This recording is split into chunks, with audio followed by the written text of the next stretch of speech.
দেখো গোপাল, এই গাছটা আমাদের জমির অংশে পড়েছে। সোজা গাছের গোড়া দেখে বোঝা যাচ্ছে উত্তরপুরের সীমা থেকে 1 হাত ভেতরে। তোমার ভুল হচ্ছে। রাস্তার মাঝে সীমানার পাথরটা দেখো, গাছের গোড়া তার দক্ষিণে, মানে এটা দক্ষিণপুরের অংশ। সে পাথর তো বছর 3 আগে বর্ষা একটু সরে গেছে। তাহলে তোমরা সেটা আবার বসালে না কেন? আমার কাকা সেই পাথরটা বসিয়েছিল, গ্রাম সভার নথিতে আছে। আলু গাছের পাতা আমাদের দিকে বেশি, কাজেই মালিকানাও আমাদের। পাতার দিক থেকে জমি মাপা হয় নাকি? গোড়া দেখে ঠিক হয়? এই গাছের বীজ আমাদের দিক থেকে গেছে, কাজেই এতে সম্পূর্ণ অধিকার দক্ষিণপুরের। প্রকৃতির দান হলেও যদি আমার জমির উপর বেড়ে ওঠে, সেটাও মানে আমারই হবে। সেটা বিচার করবার আমরা কে? তার জন্য জমিদার আছেন, তর্কে তো আর মীমাংসা হবে না। ঠিক আছে, কালকে সকালে বাজারের চত্বরে সবাইকে ডাকা হয়েছে, দেখা যাক সবাই কি বলে। যতক্ষণ না মীমাংসা হচ্ছে ততক্ষণ গাছে হাত দিও না। আলু গাছ যেমন আছে তেমনই যেন থাকে। তোমাদের আলু গাছের বিবাদ মিটল? আর বলো না, সামান্য একটা আলু গাছ নিয়ে কি অবস্থা। ওরাও যখন ছাড়বে না, আমরাই বা কেন ছাড়ব? সে তো ঠিকই, তা এর মীমাংসা কে করবে শুনি? কালকে বাজারের সামনে 2 গ্রামের জমিদার আসবেন, সবাইকে যেতে বলেছে। নিশ্চয়ই একটা সমাধান বেরোবে। ওদিকে বাবার জমিদারের পাওনা টাকা দেওয়ার সময় হয়ে গেছে, ভাবছি কালকে কয়েকটা দিন সময় চেয়ে নেব। অনেক তো চেষ্টা করলে সময় মতো ধার শোধ করে দেওয়ার। ধানের দাম যে এমন পড়ে যাবে আগে থেকে তো কেউ ভাবেনি বলো। দেখো জমিদার মশাইকে অনুরোধ করে যদি আর কিছুদিন সময় দেয়। আমার শুধু একটাই চিন্তা, টাকা দিতে না পারলে যদি জমিটা নিয়ে নেয়, ওটুকুই তো শেষ সম্বল। একটা উপায় আছে, আমার বিয়ের সময় যে 2 সোনার বালা পেয়েছিলাম, সেইগুলো যদি বেচে দিই কিছু টাকা হবে। না না, সেগুলো বিক্রি করবার দরকার নেই, ওটা আশীর্বাদ। গুরুজনের আশীর্বাদ সব সময় আমাদের সঙ্গে থাকে। বালা দুটো বিক্রি করে যদি দেনা শোধ হয় তাহলে তাহলে তো সেটা ভালো, বলো? কালকে সকালে কি হয় দেখি, তারপর না হয় শহরে যাব। পাশের গ্রামে একটা সোনার দোকান আছে গো। না না, শহরেই যাব। শহরের মানুষ হিসেব নিকেশ ভালো করে বোঝায়, ঠকায় না। আচ্ছা আচ্ছা, তবে তাই করো। এত ঝামেলা কি কারণে শুনি? একটা সামান্য আলু গাছ না থাকলে কি সমস্যা হবে শুনি? সেজন্যই তো বলছি ওটা আমাদের দিয়ে দিন না। তোমাদের গ্রামের জমিদার নন্দলালের সঙ্গে ব্যাপারে আমার কথা হয়েছে। তার সকাল থেকে খুব জ্বর, তাই এখানে উপস্থিত থাকতে পারিনি। তবে আমাদের উভয়ের সিদ্ধান্ত হলো 2 গ্রামের মধ্যে সুরাহা করা। তার জন্য যদি আলু গাছ উপড়ে ফেলতে হয় তাহলে তাই হোক। যা, এবার কেমন বিচার? আমি ঘোষণা করছি, এই আলু গাছ কালকে সকালেই শ্রমিক এনে উপড়ে ফেলা হবে। নাও, আরো ঝগড়া করো সবাই, এরপর লাভের লাভ তো কিছুই হলো না, 2 গ্রামের ক্ষতিই হলো।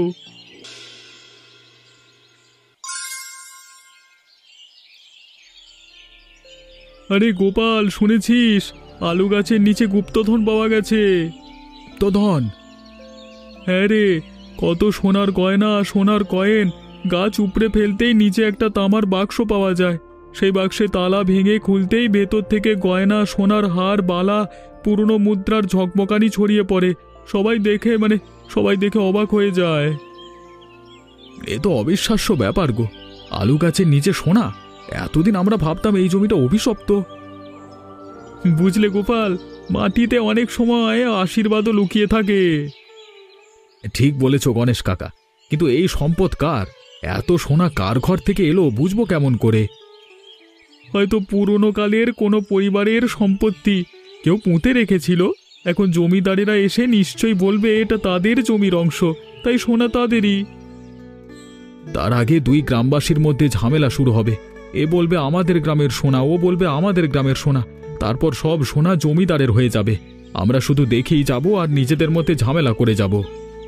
2 গ্রামের মধ্যে হাফ করে ভাগ করে দিলেই তো হয়। এই সোনা দিয়ে গ্রামের স্কুল বানানো যাবে, পুকুর মেরামত করা যাবে। ওসব স্বপ্নই থেকে যাবে। সামান্য একটা আলু গাছ নিয়ে কি অবস্থা হলো, এবার সোনা দিয়ে কি শুরু হয় দেখিস। ছাড়ো তো এসব, এমনিতেই নিজে জ্বালায় জ্বলছি। জমিদারের কাছে কত টাকা দেনা হয়ে গেছে, বউয়ের সোনা বিক্রি করতে শহরে যাব ভাবছি। দাঁড়া দাঁড়া, এখন শহরে যাস না, কটা দিন দেখ না, যদি এই গুপ্তধনের কিছুটা সবাই পায় তাহলে তো অনেকটা সুরাহা হবে, তাই না? তা অবশ্য ঠিক। তাহলে এখন থাক, আগামী সপ্তাহেই বরং শহরে যাব। এখন সোনার সিন্দুকটা কার কাছে আছে? উত্তরপুরের কয়েকজন এসেছে, ওই গয়নার সিন্দুক জমিদার হরিচরণ মশাইয়ের বাড়িতে নিয়ে গেছে। আচ্ছা, আমি বাড়িতে যাই, শরীরটা খুব ক্লান্ত লাগছে। হ্যাঁ হ্যাঁ, যা যা।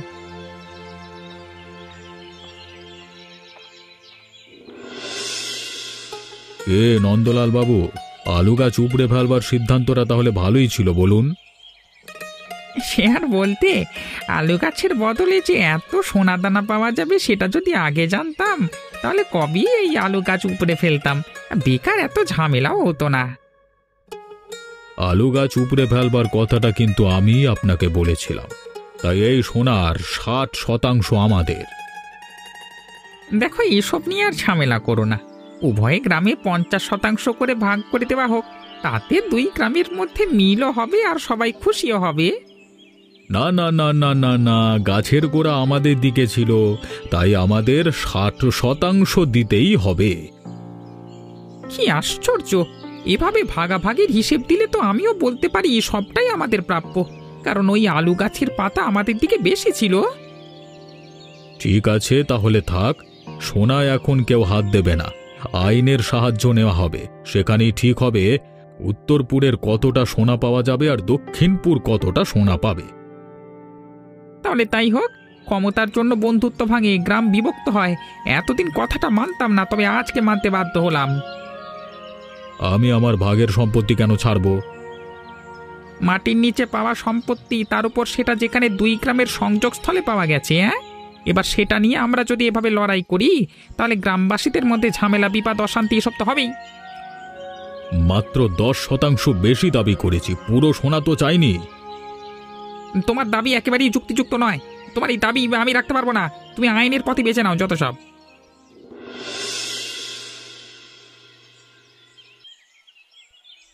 গোপাল, ভালো হয়েছে তুমি এসেছো। এই হরিচরণের সঙ্গে তো আমার খুব বিবাদ, খুব খারাপ পর্যায়ে পৌঁছে গেছে গো বিবাদ। সে কি, আপনাদের মধ্যে তো খুব ভালো সম্পর্ক ছিল, হঠাৎ ঝামেলা হলো কি নিয়ে? আলু গাছ উপড়ে ফেলায় তার নিচে সোনা পাওয়া গেছে, সেই কথা তো নিশ্চয়ই শুনেছো। সে তো সবাই জানে। আমি বলেছিলাম উভয় গ্রামের মধ্যে 50% সোনা বন্টন করে দেওয়া হবে, কিন্তু ওনার বক্তব্য ওনাকে 60% দিতেই হবে। এই নিয়ে ঝামেলা, আমাকে আবার আইনের ধমকি দিয়ে গেছে। ও বাবা, আইন? সে তো আরো বড় ঝামেলা। কিন্তু আপনি তো ভালো প্রস্তাব দিয়েছিলেন, দুই গ্রাম সমান সমান সোনা পাবে, হরিচরণ মশাই সুবিধের লোক নয়। তুমি ঠিকই বলেছ, তা এখন কোথায় চললে? একটু শহরে যাব, একটা ছোট দরকার ছিল। ও শোনো না, আমার একটা কাজ করে দেবে? হ্যাঁ বলুন। তোমার এই শহরে তোমার পরিচিত কোনো গহনার দোকান আছে? হ্যাঁ, দু একজনকে চিনি। কেন, কোনো দরকার আছে? আসলে এই গয়নাগুলোর বাজার দর কেমন হচ্ছে সেটাই জানতাম আর কি। ঠিক আছে, তুমি শহর থেকে ঘুরে এসো, পারলে পরিচিত কোনো স্বর্ণকারের ফোন নম্বরটা একটু নিয়ে এসো। ঠিক আছে।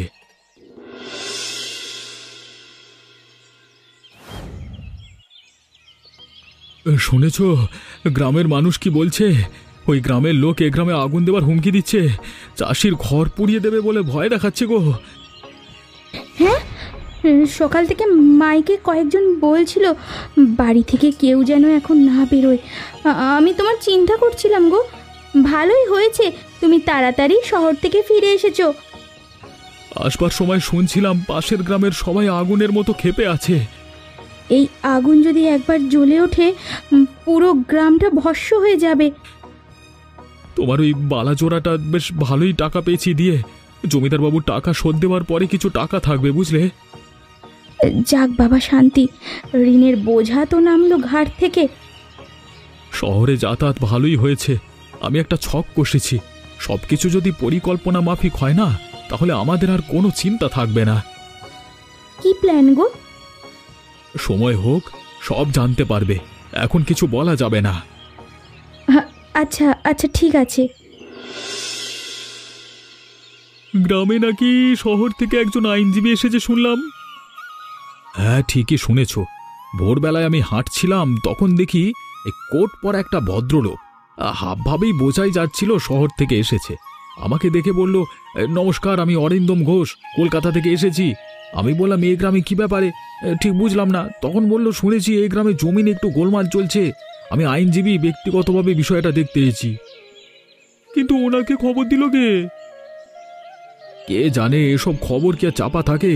তাই তো, সকাল থেকেই সবার মুখে শুনছি একজন ভালো আইনজীবী এসেছে। এবারে নাকি ঠিক হয়ে যাবে ওই সোনার কার বেশি অধিকার, উত্তরপুরের নাকি দক্ষিণপুরের। তবে যাই হোক, বাইরের লোকের উপর চোখ বন্ধ করে বিশ্বাস করা ঠিক না। না গো, আমি তো শহরে যাই মাঝে মধ্যে, সেখানকার লোকেরা খুব ভালো। তুই আবার শহর থেকে এই আইনজীবীকে নিয়ে আসিসনি তো? আমি কি যে বলো না কাকা, আমি সেখানে গেছিলাম নিজের একটা দরকারে। কোনো জায়গায় সোনা পাওয়া গেলে সে কথা কি চেপে থাকে নাকি? হু হু করে সব জায়গায় ছড়িয়ে পড়ে। এত বয়স হলে একটু বুদ্ধি হলো না তোমার? আরে রাগ করছিস কেন? আমি তো মজা করছি, মানে মজা করে বললাম। আচ্ছা, আমি এখন বাজারে যাই, তারপর আবার জমিদার বাবুর বাড়ি যেতে হবে। হ্যাঁ। আপনাদের সবার কথা শুনে একটা জিনিস পরিষ্কার, যে এই সোনা কোত্থেকে এসেছে কেউ নির্দিষ্ট করে বলতে পারছে না। তাই তো নাকি? ঠিক তাই বাবু, মাটির নিচে পাওয়া যায় তো, তাই দেবতা দিয়েছেন, মানে ওপরওয়ালা দিয়েছেন ধরে নিতে হবে। হ্যাঁ, যদি ওপরওয়ালার আশীর্বাদ হয় তাহলে সেটা কারো একার নয়। আইন অনুযায়ী এমন সম্পদ সরকারি সম্পত্তি হিসেবে গণ্য হয় অনেক সময়। সরকারি সম্পদ, তাই নাকি? তাহলে পুলিশ আসবে না তো? ভয় পাবেন না, আমি শহরে এমন বিষয় কয়েকবার দেখেছি। আগে যাচাই হয়, তারপর সিদ্ধান্ত নেওয়া হয়। আপনারা যদি নিজেদের মধ্যে মারপিট করেন, আগুন জ্বালিয়ে বাড়িঘর পুড়িয়ে দেবার হুমকি দেন, তাহলে কিন্তু পুলিশ এসে আপনাদের সবাইকে ধরে নিয়ে যাবে। আপাতত কেউ যেন এটা নিয়ে ঝামেলায় না পড়ে, তাই আমি সোনার দায়িত্ব নিতে চাই। মানে আপনি সব সোনা নিজের কাছেই রাখবেন, কিন্তু সোনা তো জমিদার বাবুর কাছে। হ্যাঁ, সাময়িকভাবে আমার তত্ত্বাবধানে থাকবে। আমি রিপোর্ট প্রস্তুত করে তারপর আইনের সাহায্য নিয়ে সিদ্ধান্ত নেব। আমি উত্তরপুর দক্ষিণপুরের জমিদারের সঙ্গে কথা বলে নিয়েছি। কিন্তু বাবু, আমরা যদি রাখতাম তাহলে কি কেউ ছিনিয়ে নিতে পারতো? হ্যাঁ, তোমাদের কাছে রাখলে কিংবা জমিদার বাবুর কাছে রাখলে বিপদ হতে পারে। যেহেতু আমি শহর থেকে এসেছি এবং আমি একজন আইনজীবী, তাই আমার কাছ থেকে সোনা কেউ ছিনিয়ে নিতে পারবে না। ঠিক আছে বাবু, আপনি শহরে থাকেন, আইন জানেন। জমিদার বাবুরা যখন রাজি হয়েছে তখন সোনা আপনার কাছেই রাখুন। ওহে গোপাল, খবরটা ঠিক নাকি? অরিন্দম বাবু আর সোনা দুজনেই নেয়? হ্যাঁ গো কাকা, আমিও তো শুনে অবাক। লোকটা কেমন যেন বাতাসে মিলিয়ে গেছে। কালকে কত বড় বড় কথা বলছিল, আর আজকে সোনা নিয়ে চম্পট। আমাদের দুই গ্রামকে বোকা বানিয়ে চলে গেল, আর তুই বলছিস শহরের মানুষ ভালো? আমি সত্যি ওনার কথায় বিশ্বাস করেছিলাম। ভেবেছিলাম শহরের লোক শিক্ষিত মানুষ, এমন ধোঁকা দেবে কিভাবে বুঝবো। তাছাড়া যেখানে জমিদার বাবুরাই বোকা হয়ে গেছে, সেখানে আমাদের বোকা বানানো তো কোনো ব্যাপারই না। থানায় ওনার বিরুদ্ধে জানানো হয়েছে? না না, থানায় গিয়ে কি হবে? উনি শহর থেকে এসেছে এইটুকু জানি, কিন্তু কোথায় বাড়ি, আদেও আইনজীবী কিনা সেসব কিছু তো জানি না। দুই গ্রামের মধ্যে যদি কোনো মিল থাকতো তাহলে বাইরের লোক এভাবে ঢুকতে পারতো না রে। এখন এসব বলে কি হবে? যা হবার তো হয়ে গেছে, তাই না? উত্তরপুর আর দক্ষিণপুর একসময় এক আত্মা এক প্রাণ ছিল। তারপর কিছু ভুল বোঝাবুঝির কারণে আমরা পরস্পরের শত্রু হয়ে উঠি। সত্যি বলতে আমরা কখনো উভয় গ্রামকে পুনরায় এক করে তোলবার চেষ্টাই করিনি, বরং লড়াই করে গেছি। সেই জন্যই তো বাইরে থেকে একজন এসে আমাদের টুপি পরিয়ে চলে গেল, আমরা কিচ্ছু করতে পারলাম না। আজ আমি সবার সামনে ঘোষণা করছি, উত্তরপুর আর দক্ষিণপুর আমার কাছে একটাই গ্রাম। আমরা আবার আগের মতো মিলেমিশে থাকব। আমি সবার সামনে নন্দলালের কাছে ক্ষমা চাইছি। হ্যাঁ, আমিও তোমার কাছে ক্ষমা প্রার্থী। আশা করছি উভয় গ্রামবাসী আমাদের এই সিদ্ধান্তকে মেনে নেবে। তোমাদের যার যা সমস্যা রয়েছে আমাদের কাছে বলো, আমরা খুব তাড়াতাড়ি সেগুলোর সমাধান করবার চেষ্টা করব। যে জায়গা থেকে আলু গাছটা উপড়ে ফেলা হয়েছিল, সেখানে আবার একটা আলু গাছ বসানো হবে, যার উপর দুই গ্রামের সমান অধিকার থাকবে। যাক, শেষ পর্যন্ত ঝামেলা তাহলে মিটল। শোনা গেছে, যাক, গ্রামে যে শান্তি ফিরে এসেছে, এটাই তো অনেক বড় পাওনা। হ্যাঁ ঠিক। আচ্ছা, তুমি সেদিন কি একটা প্ল্যানের কথা বলছিলে না? কোন মুখে বলবো কিছুই তো বুঝতে পারছি না। কেন, কি হয়েছে? আসলে ওই আইনজীবী লোকটার সঙ্গে আমার শহরে গিয়ে দেখা হয়েছিল। আমি তাকে আমাদের গ্রামে আলু গাছ উপড়ে ফেলার যে সোনা পাওয়ার ঘটনাটা জানাই। সঙ্গে এটাও বলি যে এই সোনা নিয়ে দুই গ্রামের মধ্যে খুব ঝামেলা হচ্ছে। সে আমার কথা শুনে আমাকে বলে যে তার মাথায় বুদ্ধি আছে, সে গ্রামে এসে ঝামেলা মিটিয়ে দিতে পারে। আমি তাকে গ্রামের ঠিকানাটা দিই। সে এটাও বলে যে যদি সে গ্রামের বিপদ মিটিয়ে দিতে পারে, তাহলে তো জমিদার নিশ্চয়ই তাকে কিছু টাকা দেবে, সেখান থেকে কিছু টাকা সে আমাকেও দেবে।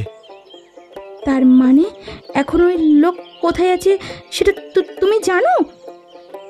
না না না না না, বিশ্বাস করো, উনি যে সোনা নিয়ে চম্পট দেবে সেটা আমি জানতাম না। আমি ভেবেছিলাম যে সে মীমাংসা করতে পারলে আমি জমিদার মশাই নিশ্চয়ই তাকে টাকা দেবে, আর সে তার কথা মতো আমাকেও কিছু টাকা দেবে। এতে তো সবারই ভালো হবে, তাই না? তাই আমি এই গ্রামের ঠিকানা দিতে রাজি হই। উনি শহরে কোথায় থাকে আমি কিচ্ছু জানি না, কিচ্ছু না। আমি যে দোকানে তোমার সোনাবালা জোড়া বিক্রি করলাম, সেই দোকান থেকে বেরোনোর সময় তার সঙ্গে আমার দেখা। ভুলেও এইসব তুমি অন্য কাউকে বলো না। গ্রামের কেউ জানলে কিন্তু ভাববে এই চুরিতে তুমিও যুক্ত আছো। না না, আমি কাউকে বলবো না, কাউকে না। হ্যাঁ, তবে আমার মনে হয় তোমার এই পুরো ব্যাপারটা না জমিদার নন্দলাল বাবুকে জানানো উচিত। পরে কোনো রকম ঝামেলা হলে আমরাই বিপদে পড়ব। তাই ওনাকে অন্তত সমস্তটা জানিয়ে রাখো। আর তাছাড়া জমিদার বাবুরা নিজেও তো এই আইনজীবীর সঙ্গে কথা বলেছিল। উনি তো জমিদারকে বোকা বানাতে পারে। তাহলে তুমি তো ওনার কথা জালে ফাঁসবেই। তুমি এখন যাও আর নন্দলাল বাবুকে গিয়ে সবটা জানিয়ে আসো। সুহাসিনী, কি হয়েছে? তুমি ছুটতে এসেছো নাকি? হ্যাঁ, আমাদের দুই গ্রামের মানুষকে বোকা বানানো হয়েছে। আইনজীবী যে সোনা নিয়ে পালিয়ে গেছে সে তো সবাই জানে। জমিদার বাবু কি বলল সেটা বলো। না না না, আইনজীবী না। আইনজীবী না মানে? তুমি কি বলছো? আমি তো কিছুই বুঝতে পারছি না গো। জমিদার হরিচরণ আর নন্দলাল আমাদের বোকা বানিয়েছে। আসলে সোনা তারা দুজন সমান ভাগে ভাগ করে দিয়েছে। এই সব কিছু ওদের সাজানো ছিল। ও আইনজীবী আসলে একজন অভিনেতা। জমিদার নন্দলাল আর হরিচরণ তাকে টাকা দিয়েছে যাতে সে পালিয়ে যায়, আর তার নামে সব দোষ দিয়ে দেওয়া যায়। আসলে দুই জমিদারের মধ্যে কোনো রকম ঝামেলা নেই। তারা গ্রামবাসীদের ভুল বুঝিয়েছে যে তারা গ্রামের ভালোর জন্য সোনা নিয়ে পরস্পরের সঙ্গে ঝামেলা করেছে। আর আমি জমিদার নন্দলালের বাড়িতে ঢুকতে যাব, এমন সময় দেখি এই দুজন হাসতে হাসতে কথা বলছে। দেখলে তো কেমন করে গ্রামবাসীদের বোকা বানালাম এসব বলছে। ওরে বাবা রে, তাহলে প্রথমে শত্রু হয়ে আবার পরম বন্ধু হয়ে গেল তারা। কত শেয়ানা মালগুলো, ওরে বাবা, আর কত সোনাও পেল। কি চালাক! তুমি একবার ভাবো। চালাক না হলে কি জমিদার হওয়া যায়? আজকে বুঝলাম কিভাবে সাধারণ মানুষকে হাতের পুতুল বানিয়ে জমিদারেরা নিজেদের আখের গুছিয়ে নেয়। ছাড়ো, বাদ দাও। তুমি আবার এসব কাউকে বলতে যেও না, তারপর ওরা আমার ওপরই সব দোষ চাপিয়ে দেবে।